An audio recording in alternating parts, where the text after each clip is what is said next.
So take it away. Thank you. So I'm going to talk about memory forensics and DMA attacks with MemProcFS and PCILeech. I'm going to start with demoing some DMA attacks with PCILeech. We are going to pwn Linux and Windows with DMA code injection. We are going to mount live file systems, and we are going to be spawning a system shell. After that, we'll take a look with memory forensics with MemProcFS. We'll have a look about what the memory process file system is, and we'll take a look about its in-depth capabilities, its design, the API and plugin functionality. Throughout the presentation, I will do demos, lots of demos, live demos, so let's hope everything is working. Who am I? Yeah, I'm a pen tester by day. I kind of recently, just a couple of months ago, started working for the IT department at Polisen here in Stockholm, Sweden. And I also try to do some security research by night. Everything that I've been doing up until now has been 100% open source. And it all started like 3 years ago when I found this really low-cost piece of hardware that was able to do DMA, direct memory access, over PCI Express. It had one side that was PCI Express that you could insert. You can insert this board into a computer into the PCI Express slot. And then this chip could read and write to the main memory of that target system. This device also had a USB 3 port, which allowed me to connect a controlling computer to this one. And once I connected the USB 3 port and the PCI Express port, I could have the attacker computer read and write main memory of the target computer around 150 megabytes per second. Unfortunately, this device was only capable of 32-bit addressing, and that meant that I was only able to access memory below 4 gigs. At that point in time, when I presented this at DEF CON 2016, that was plenty enough to pwn all major operating systems like Mac OS, Linux, and Windows. But, I mean, 4 gigs computers do have more memory than that, and the limit was kind of boring, so I introduced a little bit over a year ago public FPGA-based DMA attacking at the CCC. And now we're able to, with some other hardware, attack all memory, so we could read and write to the whole memory space of the computer. So this is how my tools relate to each other. I have the PCILeech, which is focused primarily on attacking, and I have the MemProcFS, which primarily focuses on memory analysis. Both tools use the same backend library, and the backend library, it acquires memory from either hardware devices, drivers that you can load into the kernel. You can use, for example, the dump it tool, or you can also acquire memory from various dump file formats. I'm going to be using a new hardware here today, the NETV2. It was a board I added support for just the other week. It's really cheap compared to the other hardwares out there. It's the cheapest supported FPGA hardware at the moment. It's lots of slower though, so we are not talking about like 100, 150 megabytes per second. We are only talking about like 8 megabytes per second here, so it's a little bit slower. But that's plenty enough to pwn the operating systems we're going to be pwning here today. And we're also going to be using this board to analyze the memory of a running Windows system. So let's do our first demo. Let's do a Linux demo. We're going to be attacking a Linux system. We're going to be inserting a kernel implant. We're going to mount the live file system of the running Linux systems, and we're going to unlock the computer. And I'm running it on the PC here today. Imagine that PCI Express is everywhere, so you can be running like embedded systems or whatever. There's like no real difference here as long as it has PCI Express. So I'm going to be switching over to the demo, and let's insert our kernel module. So here I have like a Kali Linux system, and it's the most recent one. Let's try to log on here with a single password of A. So 1A, enter. And it says wrong password. That's kind of boring. So let's try to change that. So let's power on our FPGA board. the NETV2 here that I'm using here today. And that the screen is turning off here is just the screensaver that is like kind of happy here. So let's insert the board as well. And try to insert the kernel module. Now we are reading memory. It's really fast since we don't need to read every memory page. We just can scan through a little bit quickly. Now we located the Linux kernel base, and it tries to patch into the kernel, and we have loaded an evil kernel implant in the running Linux kernel on this system. Remember, it's like no real difference if you're running like PC or like embedded systems or whatever, as long as it has PCI Express DMA. And now when we loaded this kernel module, we can actually mount the target file system of the Linux system as a file system in Windows as a virtual drive. So let's do that. It says it's mounted as K. And let's go in and have a look there. It's a little bit slow since this device is a little bit slower than other ones, but it's kind of fast anyway. Click into the files folder, and here you have the whole Linux file system with all the files and everything. You can do whatever you wish. You can edit the files, you can copy the files, and things like that. In Linux, pretty much everything is a file, so we can mount that drive, and we can do things like hex editing the disk and change the contents to the disk and copy things. We see invalid patching table and things like that. Let's not go there and destroy the computer here today, but but there are far more interesting files. Imagine if you're using this to spy on people or whatever. You can go into the home folder and copy the files and things like that. Or if you just want to break into the computer, we have some really interesting files in the etc folder. And we have a file called Shadow, which contains the password hashes for the users on this Linux system. So let's edit that in our favorite editor. You can use any editor that you wish to edit with. And we have a password hash for the root account. And the password hash, it's like this one is like the default one. It's going to be Tor, but I tried the single password of A, but we can try to crack this password hash, of course, and if we do have another system we are attacking, the password hash might take a really long time to crack. But it's far more easier to just replace the password hash, since we do have write access over this evil kernel implant we just inserted into the live kernel. So let's replace that hash, save the file, and see what happens if we can log on here. We switch back, yeah. And see here, yeah. And we type single A here again. Let's see if we can log on. And we're logged on. And thank you. So I'm going to be shutting down this one, prepare for the next demo afterwards.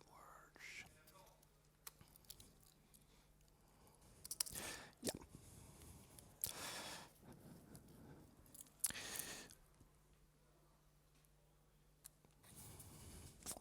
Yeah. And Linux, it's most Linux distros are kind of insecure by default, even today. There are secure Linux distros like Cubes that take care of this, that actually uses the IOMMU in the hardware that allows the operating systems to protect against these kinds of attacks. Of course, if you do have like laptops and things like that, and you don't have any available DMA ports capable on them, I mean, you're kind of secure. Also, it helps if you do set your BIOS password, lock down any DMA port, and add like a pre-boot password, like DMCrypt password or something like that. So what makes all this possible is PCI Express and its capability that they're able to do DMA over PCI Express. These are just some form factors that PCI Express take. You have the standard PCI Express, you have the Express card, which I'm using here today mostly for convenience. It's getting kind of old. You have Thunderbolt, it's kind of secure nowadays. And you have different M2 key form factors, for example, the NVMe drives that are really common in newer laptops and things like that. And also PCI Express comes in many different other form factors. Embedded systems and ARM and things like that, they sometimes have PCI Express as well. So this is how it works. I'm creating a PCI Express transaction layer packet, a memory read packet in this case. PCI Express is a packet-based protocol. So I'm going to send this PCI Express TLP, wrap it in some extra metadata, which allows me to transmit it onward to the FPGA board. Once it reaches the FPGA chip on the FPGA board, it takes the PCI Express TLP, the raw PCI Express TLP, puts it on the PCI Express of the target system, transmits it to the target system. Once the TLP, the memory read packet in this example, reaches the PCI Express root complex of the target system, the root complex says that it's a read packet. It responds with the completion packet containing the actual data, which is transmitted back to the FPGA board and then back to the analysis computer.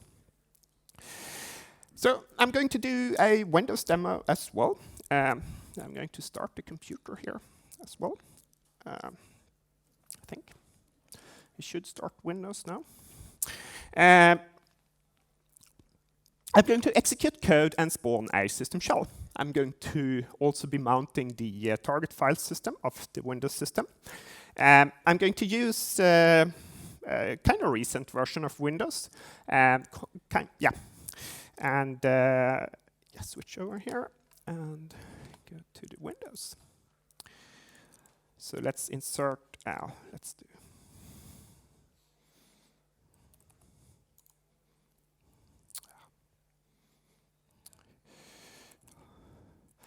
Like that. The Windows is started here, and let's do the same thing here. I'm going to try to be logging on with a single password of A here.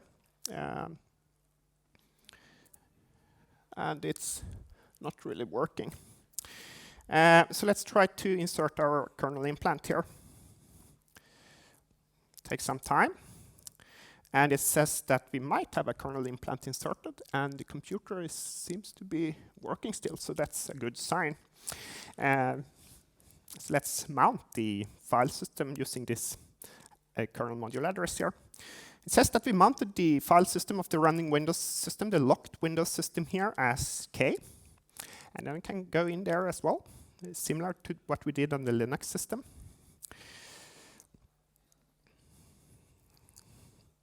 Can click into the files folders. And now we're running the kernel module inside here. We are accessing the file system as kernel, and that's really high privileges. It's higher than the system account. So we can pretty much copy every file on the Windows system. We can edit the files in our favorite hex editors or whatever. So it's really seamless, easy to use user experience here. And we could probably break into the Windows system by just editing some correct files, they edit some exes or configuration files or whatever, but there are far more simpler way to do this. So let's spawn a system shell instead. So we're going to spawn a system shell, and let's check who we are. And what I did, I was just executing this command here against the kernel module address that we loaded a while ago. So let's see, we are system here. And if you're system, and we can go to, like we did in the file system, we can spy and go into the user folder and spy on files and things like that, or we can do, and the password user was user, I think. We set the password to A. So basically, I'm running the net user command against the user account. The account is named user, and I'm setting the password to A, single A. So let's try if we can log on here.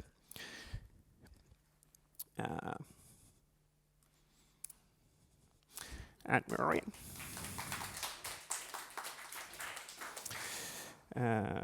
Yeah. I'm going to do that.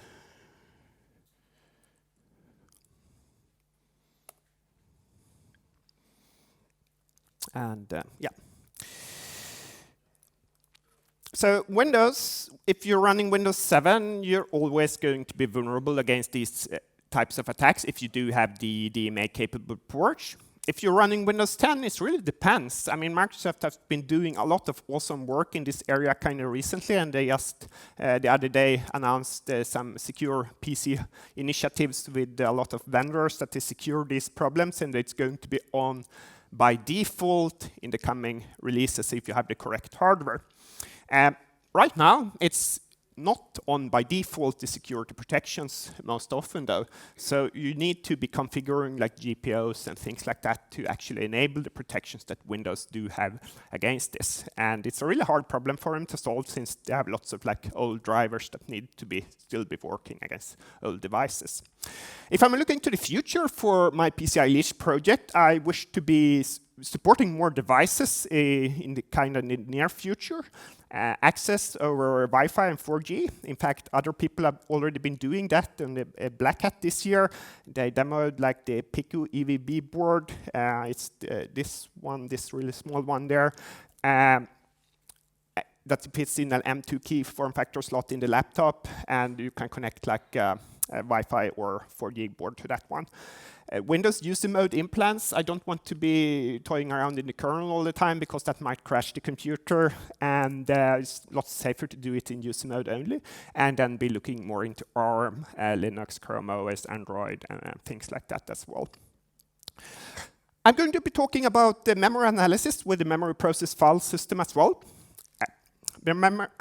It's a memory process file system is a memory analysis tool with a really strong Windows focus. It allows you to visualize in-memory objects as files and folders. And if I combine this multi-threading with its native LeechCore and some really intelligent parsing in there, it's really, really fast. And it supports a wide range of memory acquisition methods, both hardware-based ones and software-based ones. So let's do another demo. Let's mount 32 gigs in a second, and it's a memory image that I've already been collecting, a memory dump. It's kind of common in forensic scenarios, so let's do that. And like traditional approaches, it might take some time if you're going to be mounting a 32 gig big memory image. And you might need to know some commands and things like that, so it's really prohibitive if you're not aware of the tools and things like that. Here is just double click on the memory image, it's mounted. And we can go into the M folder here. And here we see the raw memory file. It's shown in the root folder. That's kind of uninteresting since that's what we clicked on here. So it's pretty much the same image. But imagine if you're doing with the FPGA, it's really convenient to have the raw memory there. You have a memory dump file, Microsoft crash dump file, which allows you to run WinDebug against it. You have an information folder with various system information, such as the versioning information. You have the process tree. And you can see it's kind of fast and seamless here. So you have the process tree, how the processes relate to each other, and you don't need to be knowing any commands. Just click around in the file system, use your favorite tools with this. You can check the networks connections as well and to which processes they belong to. And the files are generated on the fly, and it's really, really quick. You can go into the registry as well, like software, Microsoft, Windows, current version run, for example, for the run keys. And you have the raw registry key values as files, and you also have like a human readable form you can click on to have a look at and to do like registry forensics if you wish to do that. More interesting though, so we have like Python plugin functionality as well. You can click into the names folder, and here you see all the processes that are existing in the system. And for each process, you can go into the process. For example, the Explorer. And for the Explorer, in this case, and for every process, we have like a memory map. We can go into and have a look at it. It's the memory segments gathered by walking the actual page tables that the CPU uses when it executes code and reading and writing to memory. So this is the real thing that the CPU sees. If it's write readable only, and we try to do things like auto-identifying where the heaps exists, also where the different DLLs and EXEs are loaded in the process as well. And if you want to do reversing and things like that, and maybe even change the memory, you have a really huge file here, the vmem file. It's pretty much, it's a copy of the virtual memory. You can open it in your favorite text editor. It's like memory space is 256 gigabytes for a user mode process here. So open it in your hex editor, check around, or if you want to do a write, hit save if you're going to be using the FPGA device, which is write capable. We have, you can look into like reconstructed PE files here as well. It's like copy them. It's like a best effort reconstruction, so it's like not going to be a perfect copy. You can go into the modules folder, and here you have all the DLLs listed by name. For example, you can go into the kernel 32, have a look at the sections it has, the exported functions. You can check where the functions are exported, where in memory, the name of the function, and you can check the imported functions similar way. Or if you wish to be editing like internals, like PE sections, you might want just to be looking at them if it's a memory image, but if you run with the FPGA board, you can do writing to them as well. So it's really convenient that way.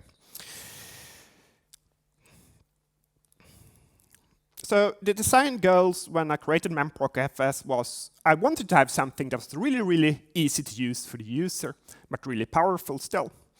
I wanted to keep the design modular to allow plug-in functionality, both to make it easier for myself and to allow others to extend upon it. I wanted to have an API that others could use this project included in their own project. It's coded in C, so I have a C API. And also Python is really, really popular within the memory forensics community and also in the pen testing community. So I decided to add a Python API as well. And most important of all, I wanted to have something that was really good performance, like seamless user experience. I don't want to have some wait for things to happen, like a couple of minutes, and it should be easy to just be clicking around. The backend of both the PCILeech and the MemProcFS is the LeechCore. It's a library. It's used by, and it has a strong focus on memory reads and writes, physical memory reads and writes, and it allows me to separate memory acquisition from analysis in a really nice way. I do support memory capture and alteration from various hardware devices that you can do pretty much DMA attacks over PCI Express. You can use it for analysis as well. If you support loading various drivers like the WinPMem driver into the kernel or using the dumpit tool to acquire live memory from a running system, it's going to be read-only in this case. Do support various dump file formats. And just click on the files to open them. If you have vulnerable HP ILO, the BMC of the HP servers, the IPMI, you might be able to install a DMA backdoor into that one with using a vulnerability. And I got some really awesome contributions for this. And once you install the DMA backdoor, you can actually run both PCILeech and MemProcFS against this vulnerable HP ILO that has this backdoor installed, and you can edit the memory of the host operating system. I can also run the LeechCore at a remote computer as a service. I call it the Leech service in this case, or the Leech agent. And this allows me to have the LeechCore library on a remote system, and it allows me to make a connection from a local instance of PCILeech or MemProcFS using Active Directory mutually authenticated Kerberos secured RPC to make a connection to this remote instance and pretty much use whatever device is there, most commonly like a driver to acquire memory. So let's do another live demo. Let's do some memory analysis and alteration. We are going to hunt for some data in the process heap, and we are going to be overwriting that data in memory using my tools and like a simple hex editor. So I'm going to switching over here again. See, it's still on here. So we have the Windows system. Yeah, we are logged on there. That's good. So we click in the Windows system again. We have the memory process file system, but we're running in the live view now against this system with the MemProcFS here against this device. So if we check all these processes here, I don't see a notepad process here. there is no notepad process here. So because I haven't started it on the computer.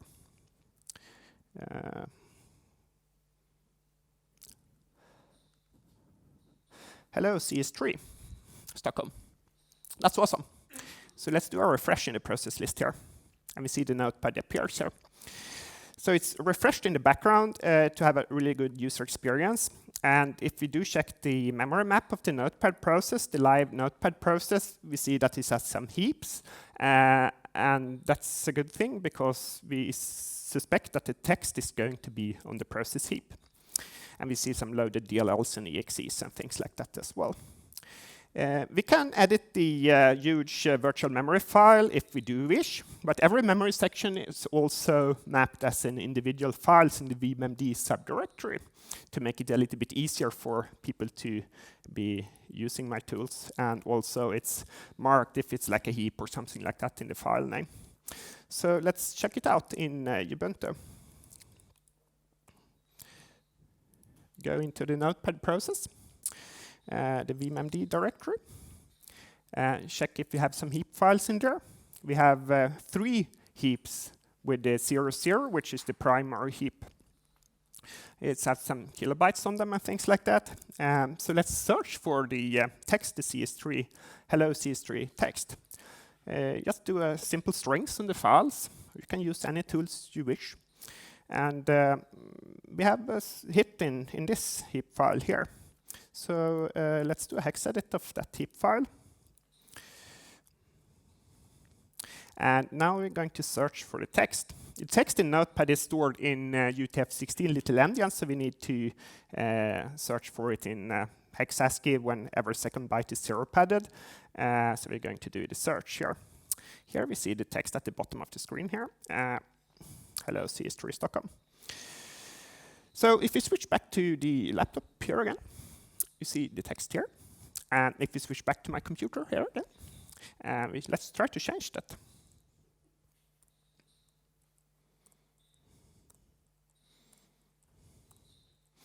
To hello Stockholm, and let's hit save. Yes, and let's change back to the laptop, and nothing happened. Why is that?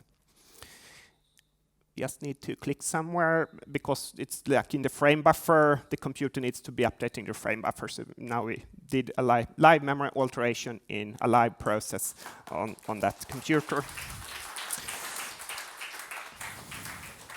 I think this might be really interesting for like malware forensics and things like that, when they might detect that you're in like virtual environments and things like that. Yeah.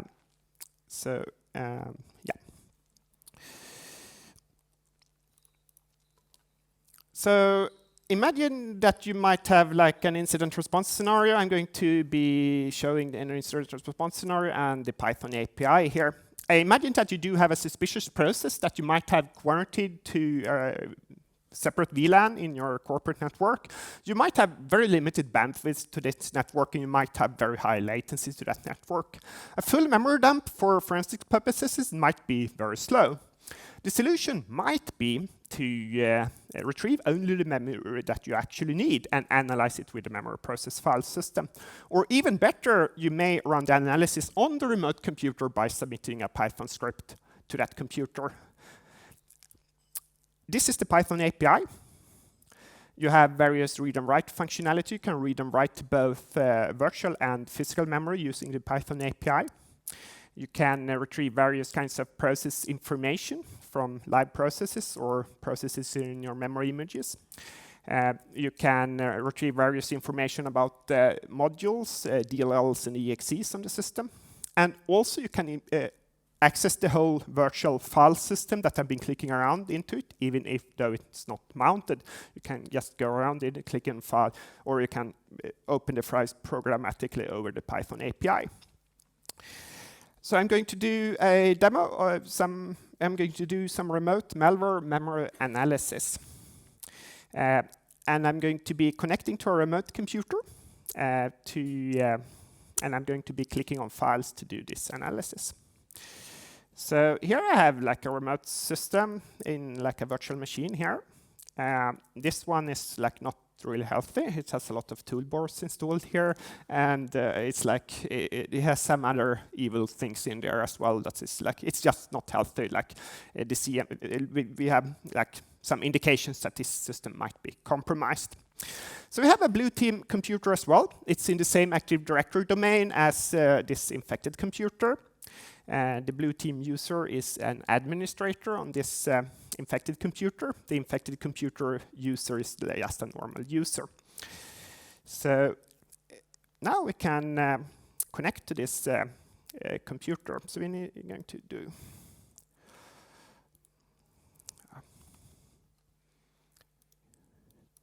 so let's install first. We don't have anything prepared on this remote computer. We just admins on that computer.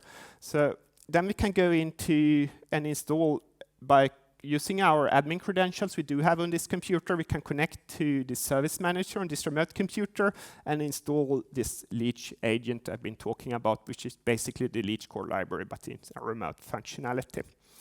And we have installed it on this computer. Once we installed it, we can use the MemProcFS file system. And we are going to use the pmem driver in order to be able to capture physical memory from that system. We're going to load that driver into running kernel on the remote system. And we're going to connect over encrypted, mutual authenticated, secured by Kerberos connection here, an RPC connection to this remote computer. And it's all seamless. If you're an administrator on that remote computer through the Active Directory, you should be able to connect, providing that the firewall rules allow it. It says that it's mounted, so we can go into this remote system here. Just click into it, and we can go into the names folder.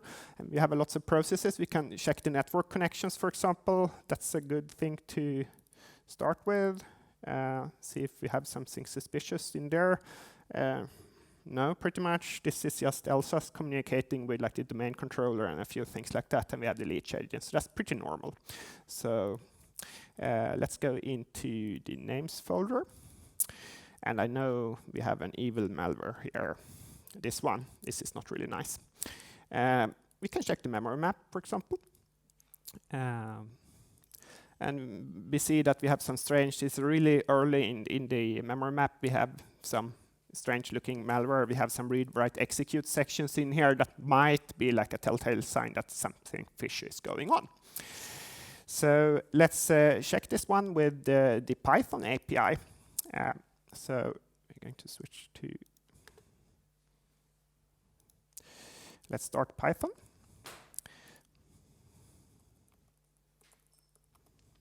And now we can import our library. And we can list a few functions, the functions that the library do have in the Python API. We start by using the initialize function to connect to this remote system. We are going to connect to the pmem device on the remote system once again, and we are going to specify the RPC connection string here. And now we are connected with 2 clients to the same remote system. We support up to 10 clients at the moment. Now we can do things like we can list the PID of the Explorer, for example. We retrieve the PID of the Explorer and print it on the screen. And it's 5748, it seems like. We can retrieve some process information for the Explorer. And this is, we see something like the PID, the parent PID, the path where the process executable is started, the e-process, and a few other things like the PEB and things like that that might be useful. You can check it out for all processes as well. It's going to be in a huge directory, so it's not really readable. We can iterate over all the processes as well. We retrieve the process list information for all processes on the system. We're going to iterate over it, and for each process we are going to be printing the PID and the name on the screen. So we basically get like a process listing in one line of Python. We can retrieve the memory map as well. And let's have a look at entry number 300, for example. It seems like it's like a 55 pages long entry. It's a read-only section, and yeah, but now we have everything we need in order to code a small Python plugin to hunt for like read, write, execute memory in all the processes on this remote system. So basically, we are going to be listing all the processes and the process information on this system, retrieve it as a dictionary or like a list into Python and iterate over it. And for each entry, for each process, we are going to retrieve the process memory map by walking the actual page tables. And if we do find some read, write, execute memory in that memory map, we are going to print it on the screen. And only going to print maximum 2 entries per process, because otherwise it would be too much. So now we are querying the remote system live here, and it's really quick because I have a fast connection here. But imagine if you have a super slow connection with high latency, this might be running a little bit slow. But you see how fast this is. I queried all the processes, all the page tables for all the processes on this remote Windows 10 system in just a few seconds. With the Python API, I can also do things like read and write memory, of course. So I'm going to read some memory. If I use the -1 here, it means I'm going to read physical memory. Otherwise, put your PID in there to read memory. You can write memory as well. And it's like super convenient, I think. But imagine if you do have a really laggy connection to this remote system. You might not want to do this approach, even though it's kind of fast. So we might want to submit a remote Python script for analysis on that remote computer. So this is a really small Python script doing the same thing as before. I'm going to iterate over the processes. If I find read, write, execute memory, I'm going to print it on the screen on the remote system. So now I'm submitting using PCILeech with the agent exec Python command. I'm submitting this Python script to a remote system. This Python script is using MemProcFS to do the analysis on the remote system. And then it has like local bandwidth, maximum bandwidth to the memory. I don't need to be caring about latency or anything like that. It spawns like a small child process containing embedded Python, and you can do all the memory forensics in that process. Once it's finished, it's going to be closing down automatically. And you see this guy here has some read, write, execute memories. Might be suspicious. You might want to look into that a little bit more. So that's one possible use case.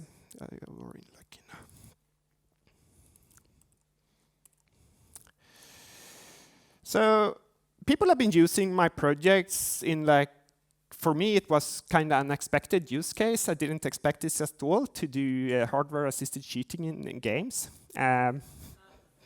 It turns out that anti-cheats, they're really powerful pieces of software. They detect most, if not all, software-based cheats.